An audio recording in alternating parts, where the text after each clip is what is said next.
Before we dive into today's podcast, I just wanted to say a big thank you to our new sponsors of the next few episodes, and that's SumSub. If you haven't heard of SumSub, they're a global AML, KYC, and KYB solutions business operating not only here in South Africa but across the continent. Great business, great group of people. Got to know them really well over the last few months, and a big thank you to the entire team for sponsoring Talking Success and the next few episodes. So if you are looking for any compliance solutions around AML, KYC, KYB, give the guys at SumSub a shout. You'll be in safe hands. So thank you very much and enjoy the show. Welcome back to Talking Success. We're back to our roots today. We're going back to the world of payments. Now, clearly, payments is the biggest part of FinTech. I think it accounts for about 60% of the economy when we look at the industry. And I'm joined today by Nikolai Barnwell, who is the CEO and founder of pawaPay. We're going to delve into the world of mobile money, and obviously, I'm sure we'll give mention to M-Pesa because you can't talk about mobile money in Africa without mentioning M-Pesa. But we're not going to focus solely on that and on the innovations that's happened there and has kind of really catapulted certainly the fintech industry in Kenya and other parts of East Africa. But we're going to try and give a bit more of a holistic view in terms of what's happening with mobile money, where adoption has been, maybe where adoption has perhaps been expected but hasn't hit the mark for whatever reason. And there's no better person to bring onto this show is Nikolai. So Nikolai, listen, welcome. Thanks so much. I know how busy you are, and I know you're sat in Hout Bay at the moment and probably itching to get to the sea. So I'll keep this straight forward, and we'll keep it to like half an hour. But great to have you on board. Easy. So thanks so much. No, great. Thanks for having me. I was excited. Always love to talk about mobile money. So any chances, I'll jump on it. Amazing. Well, listen, before we delve into the world of mobile money, let's just talk about you, and let's talk about what you guys do at pawaPay and how you guys came about and where you fit within the market. So do you want to give a quick intro? Sure. So I think to understand kind of where we are today, I'll just jump a little bit back and talk about where we came from and where I came from to kind of get the full context. So I'm originally from Denmark. I've been a Kenyan resident since 2009. I came to Kenya the first time in 2007, which also happened to be the year M-Pesa launched, and was also the year that the iPhone launched. So kind of the birth of the smartphone revolution, the birth of mobile money, and the birth of my tenure in Africa, kind of all centered around 2007. Spent the first couple of years in Kenya with another Danish entrepreneur building a seed accelerator called 88 miles per hour. We kind of saw all this like exciting things happening with mobile internet, saw like, oh, there's something cool going on here, this mobile money thing, like maybe there's something here, like there's going to be some businesses being built here. How do we get to know about that? How do we get into that? And we stumbled the best way to do that was to, hey, let's set up a seed fund, let's raise some money and make a bunch of small, very early stage investments into entrepreneurs, kind of get to understand like how are these businesses going to be built and what kind of problems will they face when they grow. So we did that in Kenya, South Africa, and Lagos. We ended up investing through 88 miles per hour. We invested in just about 50 companies over a handful of years, all very early stage startups. Average ticket size maybe 20, 30,000 euro, dollars, whatever. Like small tickets. Obviously, that was very early. Obviously, that's a really difficult space to pull off. So the success rate there was very well. I think in general, the success rate in very early stage venture capital is pretty low. And obviously, it was a very difficult space. But we did have some smaller successes. We took one company that was kind of like a music clone public on Nasdaq's True North in Copenhagen, which is like a Nasdaq's Nordic small cap. We did end up out of this. The stuff we learned from all the things that were not going well, we kind of tried to incorporate, and we ended up kind of investing / building a sports betting company out of that ourselves, and that sports betting company ended up becoming quite large. So obviously, when you build a sports betting company and you're going into multiple countries, obviously payments become really, really interesting. So actually pawaPay was born out of that sports betting company, where at some point we were running into so many issues with getting payments to work, with finding reliable third-party providers across the continent that had the scope and the quality that we needed. So we started building it in-house, and then at some point we kind of looked around and be like, oh, there's maybe a good idea here to take this out and build a standalone company and then service like the wider industry, because the stuff that we're building, surely a lot of other people are facing the same problem. So this can be an entirely different company. So we hived out pawaPay out of that old company. Two completely different legal entities. There's no kind of there's appropriate corporate governance. There's a complete Chinese wall between them, but it is built on the experience from there, and it is built on the kind of deep experience of building companies and investing in companies through the past decade and a half on the continent. So that's kind of how pawaPay came across, and that's kind of how I ended up being the CEO of pawaPay. We'll come on to pawaPay maybe in a bit more detail shortly, well, definitely shortly. But can we talk about some of the challenges you faced then? So you had the sports betting company, specific challenges around payments. What were they? Where did you see this sort of opportunity to carve out pawaPay into its own entity? Sure. So, I mean, there's many, so this is going to be a really long conversation. But in short, I think one of the main things is you don't have to interact a lot with the mobile money infrastructure to understand that it is a very difficult infrastructure to build stability around. The MNO's technical infrastructure is quite unreliable. There's a lot of downtime. There's a lot of, because it's growing so fast, and anybody who works in, people who don't work in tech think like, whoa, what's the difficult thing? You just switch it on and it keeps running. But like the reality is that's not how tech actually works. Like it requires an enormous amount of maintenance. And as you're building up and you're scaling, a country like Tanzania over the last couple of months, still, quite high saturated mobile money from a penetration point of view. I think there's 55 million mobile money wallets now live in Tanzania. And still at this level, they're adding 1 million new wallets every single month. So to build an infrastructure that can handle that type of scaling is not trivial. It's actually quite difficult to do. And you have to kind of build the plane from a tiny little, a glider or like a Cessna 172 or something into like a full Airbus 380, like while you're flying. It's like it's a pretty incredible engineering feat to be able to pull off without crashing. Because luckily, it's not always lethal if you crash software, but it can be lethal for your business if you're not clever about it. So some of the issues that we saw was the stability around the mobile money. It was very difficult to find good service levels around what that meant, because what we saw was like, we're okay with working with the system being down sometimes. Like it's people's expectation. If you spend a lot of time in Kenya, sometimes M-Pesa is down. And what do? Well, you say like, hey, I'm sorry, M-Pesa is down. Like, let me take your number. I'll try again in a couple of minutes. And it sounds crazy to people from other places in the world, but it actually works. I mean, you can even, like, if you're in a taxi and M-Pesa is down, you take the guy's number and you pay him 10 minutes later, and it's okay. Most people are good actors, and the system actually does work like that. So it's okay, but you need to have like the expectation management. So you need to know, okay, when it's down, I need to understand that it's down. I need to know how long can I expect it to be down, and what are the repercussions on my payment. So one of the issues that we found was, because the infrastructure is so unstable, it has a big impact on reconciliation and the kind of callbacks. So you getting the status of a payment could be a huge issue.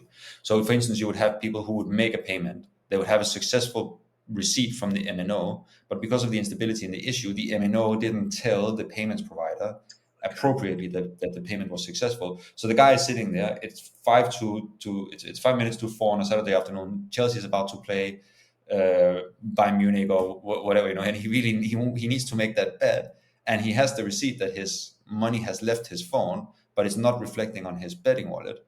I mean, if he was going to bet on Chelsea and Chelsea wins and he didn't get his money in his wallet, that is an incredibly frustrating experience for a customer.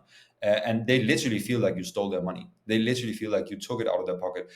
Equally worse, if you win your money, you want to have the money because you don't trust anyone. Like there's so much fraud, there's so many bad actors, there's so much just bad business and poor competence that you need to be able. So Jeff, I get the impression though that if that payment fails, just using your example just now, I'm probably as the consumer, I'm probably not going to be blaming M-Pesa. I'm going to be going to the company that I'm actually making the transaction for and going, why didn't you sort this out? What happened? Why didn't you want? I want my money. So you're kind of relying on infrastructure that perhaps isn't as stable as it needs to be. But you're taking the brunt of kind of the consumer issue, and then obviously it's a very competitive market. There are numerous different sports betting companies out there, and for one person to actually sort of leave and go to another one, actually, it's a very simple process. So I guess that was affecting kind of top and bottom line for you guys at that stage within the betting company. 100%, and that's exactly you're bang on. That's exactly what we zoomed in on. Is like actually getting payments functioning is a really strong competitive value proposition Yeah. for the end consumer in this space that is quite homogeneous. You know, the odds are fairly similar. The product is fairly similar. It's a lot about brand. Do you trust the brand? Do you get your money? How quick does this work? So we zoomed in on that, and this was stuff that we couldn't find probably dealt with third parties. So we had a number of different partners across the continent, and we kept finding like scaling the business ran into these issues of payments. It became like a really big block to like how fast and how big can we grow this company? Well, we continuously have problems with payments. So that's kind of why we started being like, hey, look, maybe we should just try and see if we can build it better ourselves. And then we started with that very strong experience of like, okay, if we were to build it, all these things that we don't like, why don't we just build it in a way so we can fix those problems? So we try to build from the beginning, for instance, things like reconciliation, making a stable API that the merchant can pass on to his consumer with a very, very transparently, so they always know exactly what's going on in the system, and making it very narrow. So we don't work with any third parties. We only work directly with the telcos and the mobile money wallet operators. So we don't have this like Chinese whisper of like, well, I need to call my partner here, and I'm using these rails here and these rails here and these rails. No, we need to own end to end the entire solution, from the initiation of payment up to the settlement, to make sure that when something isn't working smoothly, I can at least like control the experience from the merchant, and I will always know inside what's going on. Okay, makes complete sense. So we've spoken about Kenya, and obviously everyone knows about M-Pesa. It's the kind of the darling lovebird of fintech, and it's an amazing feat. Let's talk slightly broader though, because you operate in lots of countries. It's not just M-Pesa, right? We're not just put all our eggs in one basket with Safaricom, right? You have Our Money, we've got Orange, we've got loads of different players. So I think one of the challenges over the years, and perhaps this falls into why you guys built pawaPay, was the interoperability. It's very difficult to move money from one mobile money provider to another. I don't know whether sort of there's plans in place to sort of resolve that. But was that a challenge for you guys? So when you are looking at building this payments infrastructure, to be able to accept, or the acceptance side of multiple different wallets with multiple different MNOs, I assume, creates a lot of complexity.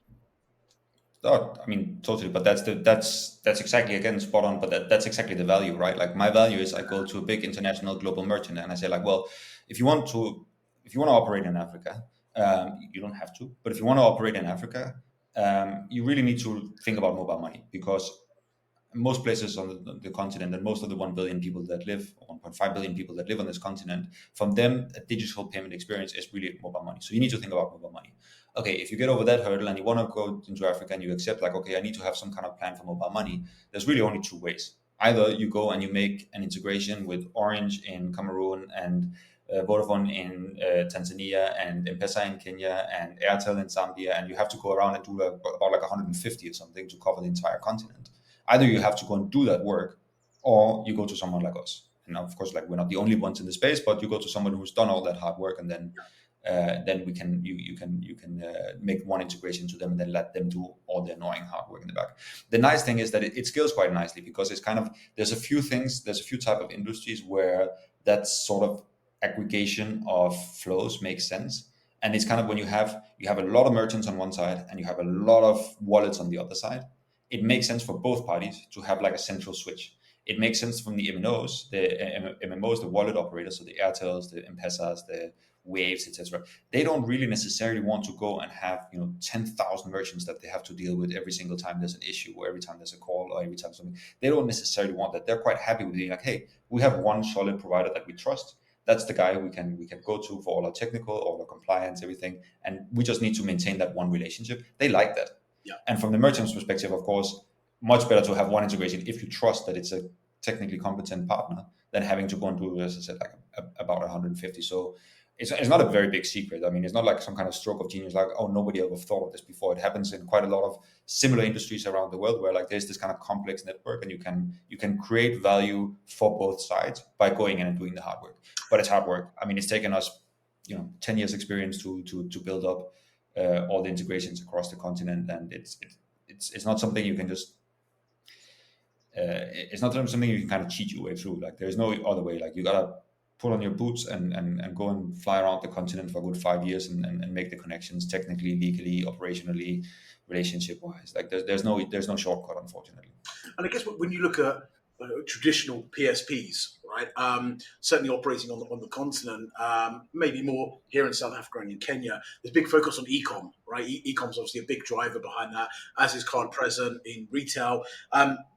But where you guys are fitting in here is, I'll call it an alternative method of payment, because in South Africa it would be seen as an alternative Yeah. method. In Kenya or Tanzania or Nigeria, it's probably the primary source of payment, right? So when you're dealing with merchant, are you able to say to the merchant, I can give you kind of an omni-channel service? So it's mobile money as well as EFTs, which is very popular here in South Africa, credit card payments, etc., etc. Or are you guys solely focused on solving that problem around mobile money?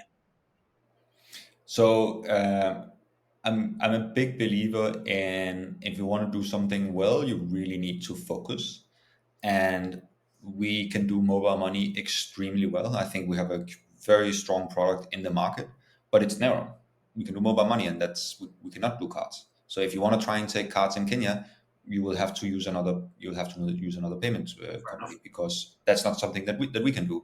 That of course is a trade-off, and it's like, depends on what your strategy is, what you think your strength is as a business. Some businesses and some leaders lend themselves well to kind of like a wide but quite shallow scope.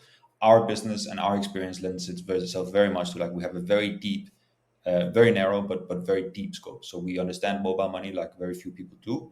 Across the entire continent, we can handle volumes like very few people can, but we cannot solve all the problems for everybody in the world. Like, if you don't have a problem with mobile money, or if you don't think you want to do Africa, then it's not a business that we should try and help with. And I think that works quite well for us so far. Most of the merchants that we speak to, they kind of go through different cycles, and of course depends on where they are. There's many different types of them, but they come to some kind of understanding, like, okay, if you're not in South Africa, you really need to consider mobile money on the continent.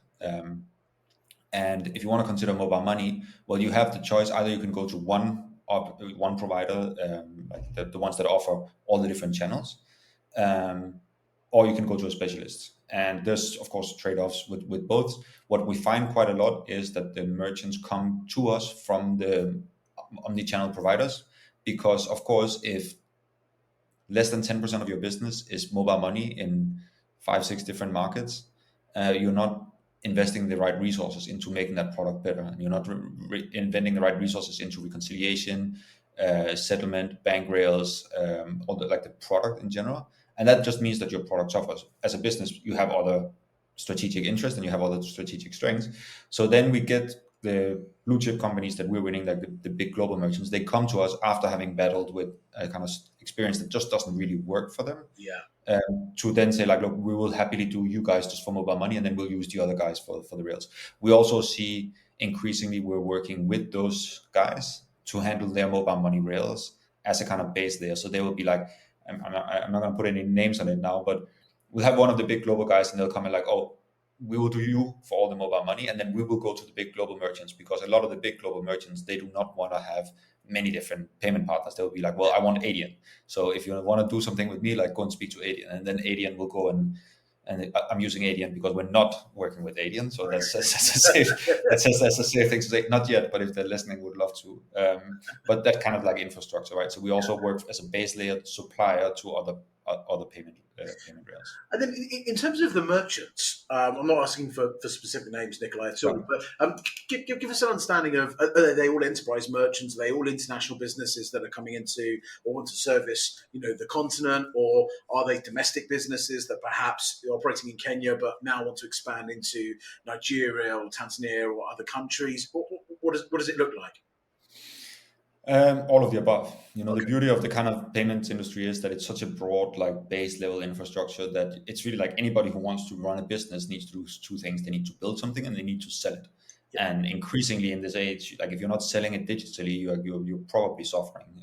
So for most businesses, they need some kind of digital payment channel in Africa that, to a large extent, means mobile money. Yeah. So we have a lot of global kind of enterprise level large merchants who have very high demands and are in multiple jurisdictions and need a kind of easy switch on, rollout, contractual wallet operation settlement kind of structure that we can give them. We do also have, of course, like payments is like that. I think by nature we have quite a long tail of small businesses from around the continent who just need working payments. And of course, from our perspective, and this is where I think a lot of payment companies, they find themselves in that decisioning. They don't make any financial sense. It just doesn't make any sense to have these merchants on. They're small. Payments is really a volumes game, and you need to realistically, if you're not doing $1 million a month in transactions, you're not really adding an incredible amount of value to my business. But the amount of businesses in Africa that are doing $1 million a month is like, you're doing really well. I mean, if I'm sitting with the other hat on and my business is doing $1 million a month, I'm pretty happy. I mean, that's a great business. But from the payments, of course, like you need much bigger volume. But the way we've looked at it is from like more of a kind of values perspective. We saw this problem. Like we really think it's a problem that needs to be solved. Like entrepreneurs should not be blocked from unleashing their potential because they just can't reach their customers with something as simple as payments. So we've been quite strong in our kind of the way we built our product is definitely an enterprise product, but we've continuously made sure that the door is open.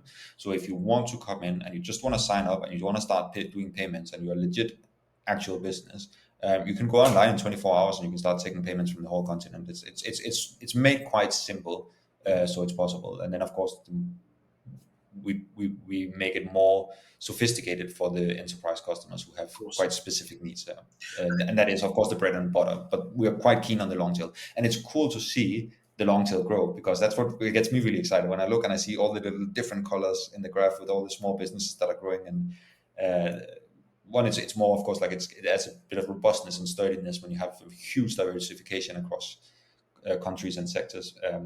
But it's also like it's nice because you see these guys and like, okay, if I'm making $5 from you, that means that you sent out $500 to the platform. And for a small entrepreneur somewhere just starting and fiddling around with some tech, something like that's hugely exciting. Yeah, absolutely, certainly is. Talk about the sort of multi-jurisdiction side, because it is complex. Where we have on the continent exchange controls, there's transfer pricing, there's all of these regulations that actually make conducting business cross-border very challenging. Okay, how do you make that easier for your merchant?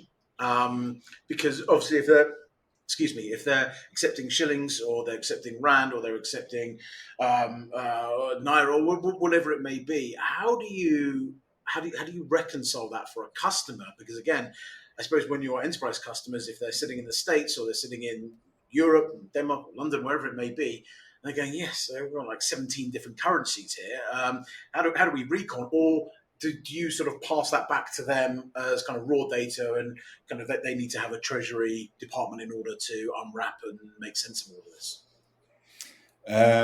It's a good question, because I think it's one of the things, like, especially like treasury and currency management across the continent, is one of the things that most people just don't really understand how complex and how difficult it actually is. Because if you come from a more developed market, you're like, well, the bank just works, right? Like I go to the ATM and I press the button and money comes out, and like, yeah, what's the problem? And if I want to send money from like Danish kroner to US dollar, like I just go down in the bank and I like, what do you mean it's difficult? Like, what's difficult about it?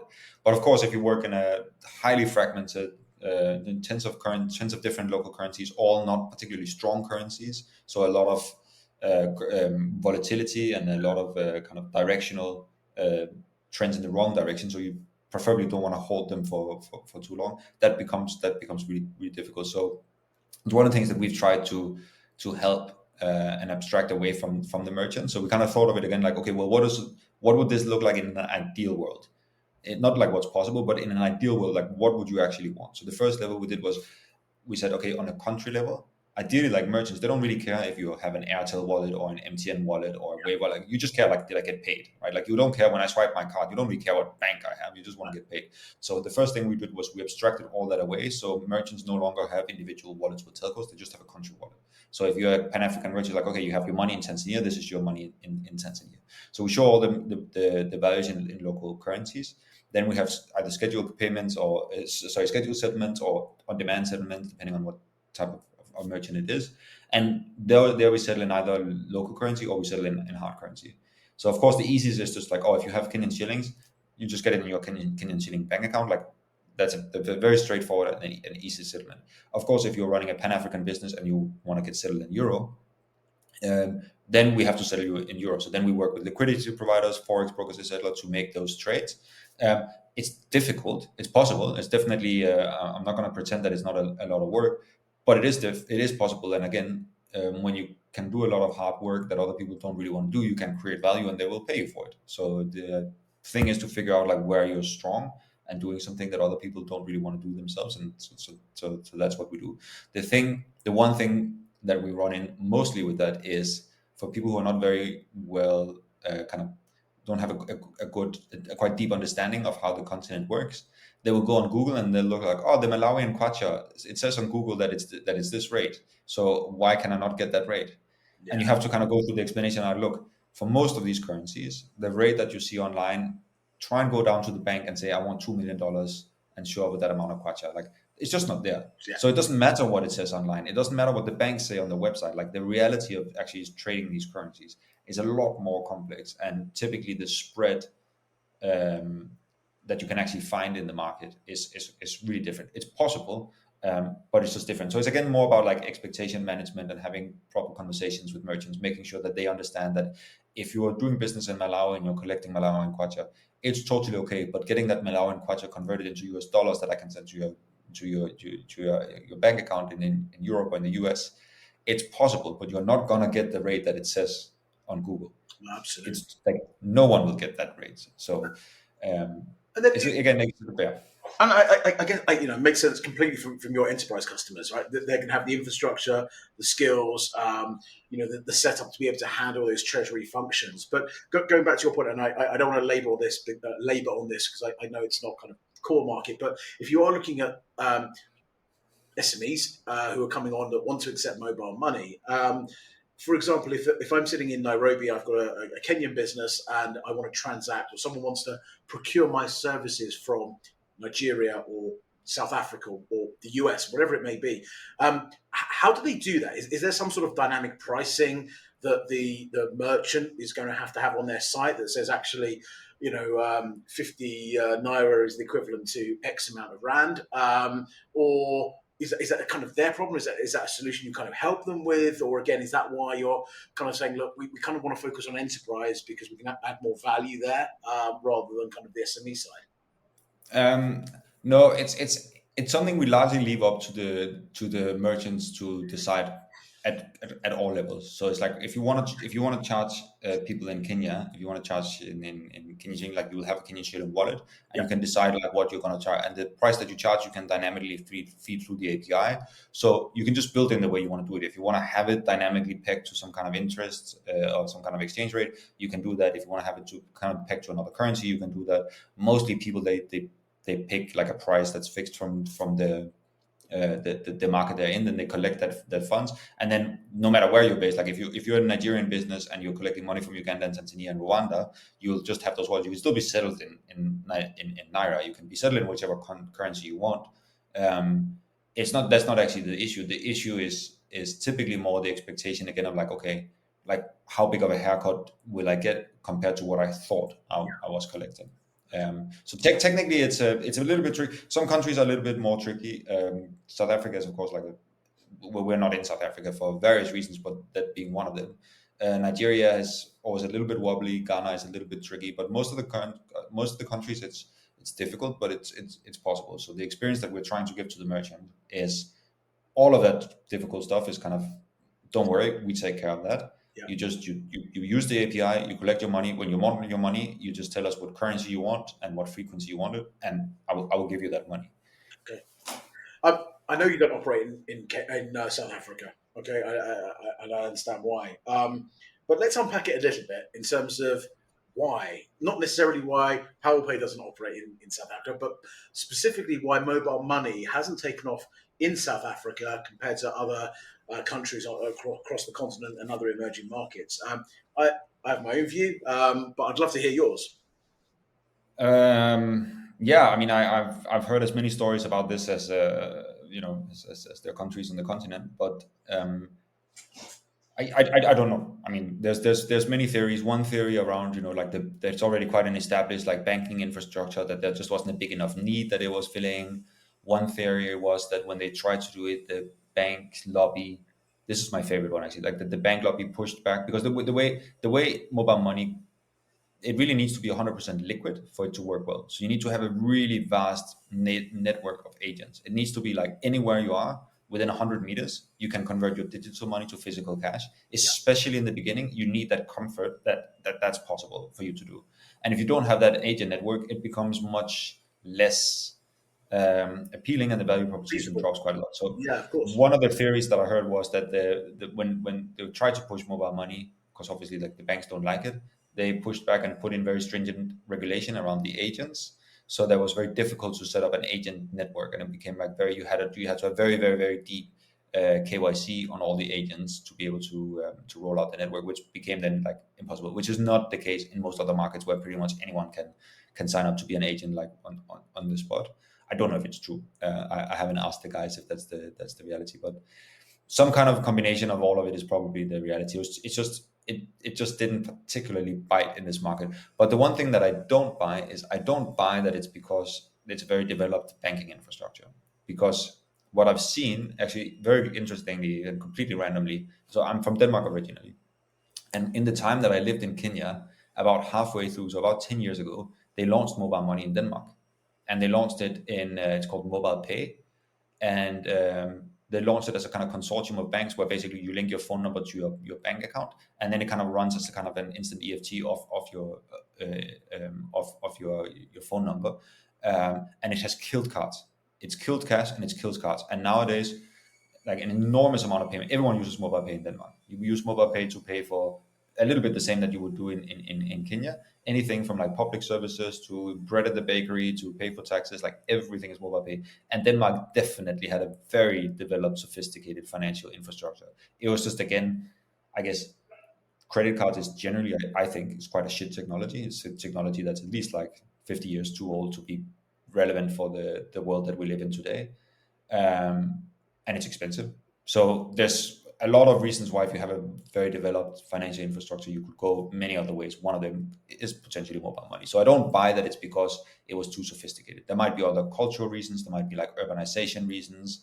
There might be like economic reasons for why, but it didn't bite yet. And it's true, like we've heard 2-3 times now that they've tried. There's another one always in the horizon that they're going to give it another try, and it's going to come again. I don't know. Now you see it in Nigeria. Nigeria is getting very good traction, and people said the same about Nigeria. Oh, it will never work in Nigeria. Nigeria is a card country. It's a banking country. It won't work there. But it is. I mean, you've seen extreme growth in mobile money in Nigeria over the last 2 years. I think what's interesting, I'm involved heavily on a payments working group, part of the FinTech Association of South Africa, where we're looking at alternative methods of payment or new methods of payment. And there's a big focus at the moment around an interoperable RAND-backed stablecoin and how that would work within the ecosystem. And whilst it's not a mobile money wallet, there's a lot of similarities around that. Even PayShap, which we've had launched here for the last year and a half, maybe 2 years. If you strip it away, and obviously not getting into the technical detail, it's effectively a mobile app, right? Mobile money app. People will argue me on that, I know. And I've had this debate for the last year, but I think that there is room in the market here in South Africa for something like this. Now, I think it will look very different from Airtel Money or from M-Pesa or other operators or Orange, etc. But I do think there's a model that could work. So it's going to be interesting to see over the next year, 18 months, how things transpire. But again, in a very, very heavily regulated country, when it comes to financial services, there are always these big hurdles to try and sort of overcome. But so it'd be interesting to see. I'd love to sort of get your view in terms of the future. I always ask my guests to get their crystal ball out and kind of look 5 years. I can't do any more than 5 years because in 10 years' time we probably won't even be humans, right? So let's take 5 years. Where does mobile money look like, or what does payments look like on the continent in your view? Again, just your personal opinion, not necessarily any of your companies. No, no, it's look, it's not a secret. It's kind of like what the basis that we built this company around. Like pawaPay is kind of it's a technology bet on a specific technology, which is mobile money. So the way we made that kind of cynically is so I look at, okay, you're right. You can't look more than, like, let's say 5, 10 years into the future. But if we're a bit ambitious, we say like, okay, what do you think the world looks like in 10 years? Okay, I look at, okay, what do payments in Africa look like? Well, let's start at the very top. There will be more people, almost like guaranteed. Like all demographic trends are pretty strong that there will be a lot more people. There will be in a demographic pyramid that looks like a lot of them are the type of customers that are quite tech savvy, quite young, quite like connected, quite, in the age gap between like 15 and 35, a huge explosion in the population. So there'll be more people. They'll hopefully be richer. I mean, again, you can never like really look in the crystal ball, but it's a pretty safe bet to say like, okay, well, the GDP on the continent in general is growing. GDP per capita is growing. Like generally, people will have, there will be more economic activity. There will be more payments. There will be richer. Yeah. Pretty safe bet to bet that there will be more online, not less online. Would be pretty weird world if suddenly people would get less connected and less digital. So looking into that space, you're kind of, okay, well, in 10 years, you have a payment space that is probably safe bet to get, like, it's quite a lot bigger. All the macro trends are kind of falling in the same direction. They're quite a lot bigger. Okay, so then what does that space look like? Okay, well, you have banking. Banking is a core infrastructure in all financials. So it's not going anywhere. And you still look today, as much as you can complain about banks being slow and doing the wrong things and stuff, all the biggest companies on the continent are banks. Like there's just, they're not going anywhere. So a big part of the infrastructure is going to be banks. There will be some credit cards. Depending on where you are on the continent, how aggressive you think Visa and MasterCard will have an impact. There will be some credit cards. Right now, it's like low single digit penetration across the continent as a whole. We're seeing mobile money grow much faster than credit cards. So how big that slice will be, that's your technology bit. That's kind of that's where you try and use the best information you have to predict the future. There'll probably be a little bit of crypto, or a lot of crypto, depending on, again, where you are on the continent and how inclined you are. Probably won't be 90%, given how crypto has generally been trending in more developed markets. It's chucking away at it, but we're pretty far from a world where everything is crypto. And then when we're looking at it, I'm thinking like, well, based on what I've seen in the past 15 years and what I'm seeing every day in front of my own eyes, I think the brunt of consumer digital payments will be mobile money on the continent, like the vast majority. The pace at which it's growing now in all the markets. I mean, we all heard the story of M-Pesa, but it's a little bit of a shame because it shadows over the stuff that's happening in West Africa right now, where it's absolutely like thundering forward, like 20-30% growth year on year across all metrics that you can cover for the last 5 years, and quite quickly catching up to the levels that you have in East Africa. We spoke about Tanzania a bit before, like the sheer pace at which this is growing is just, we're looking at that and we'll be like, okay, well, if we have to just like, what's the most rational thing to do here? Okay, 10 years in the future, this looks like it's going to continue. There's nothing that looks to me like suddenly, like the population is not suddenly going to get 3 times richer and suddenly all drive like, fancy cars and use credit cards. They will get a little bit richer. Hopefully it's all trending in the right direction. But if you've been around here for long enough, like things change, but they do take a quite long time to change. We were talking about maybe 2, 3, 4 generations for like really big, massive, like societal sweeping change, where you can talk about all these countries generally being like middle-income countries. It will take a long time. We'll hopefully get there. So kind of like in a 10-year range, like it's like, well, these are the macro trends. This is what we're looking at, the technology. The banks are probably likely to bite a bit back at the mobile money infrastructure, but that's fine for us. We thrive in fragmentation. So we'd love to have more kind of mobile money type wallets around. So you have now the rise of like Wave, of OPay, of, the banks are getting a little bit more sophisticated about it. Not a big fan of cards, but it's again, like it's a pretty big infrastructure. So the way we're looking at it is 10 years from now, the payment space will be a lot bigger. Mobile money will continue to take the brunt of what consumer payments look like. So it's like, okay, well, if we just built for that, we'll probably be building in the right direction. So that's why we're just doing mobile money. We think that's what makes sense. Amazing. Well, let's hope inflation doesn't get the better of us, and it costs the same amount of money in Africa to buy a pint of beer that it does in Copenhagen. I'll never forget getting that Yeah. going. How much? Yeah. Anyway, so Nikolai, thank you for coming on. Thank you for sharing all your knowledge around this fascinating space, Pleasure. mobile money. If people want to find out more specifically about your product and the business, best place to direct them to is the website or LinkedIn. Yeah, Where do you take yeah, I mean, we've I think one of the things we've been least good at is making a lot of noise, because we've been quite focused on a small amount of quite large demand customers. Yep. So we're not so present online as I think we should probably be, but we've got a very well documented API on our website. Everything you need to do is there on pawaPay.io. Otherwise, find us on LinkedIn and reach out and chat. We always love to chat about mobile money. If you have specific things that you think are challenging with mobile money, we love to bang our heads at it and see if we can help. Amazing. I'll put some links down here to some of the pointers that Nikolai's just made. But listen, thanks again. Pleasure finally meeting you. I've been kind of stalking you online for a couple of years, so it's nice to finally put a face to a LinkedIn profile. Listen, if we don't speak before, have a great Christmas.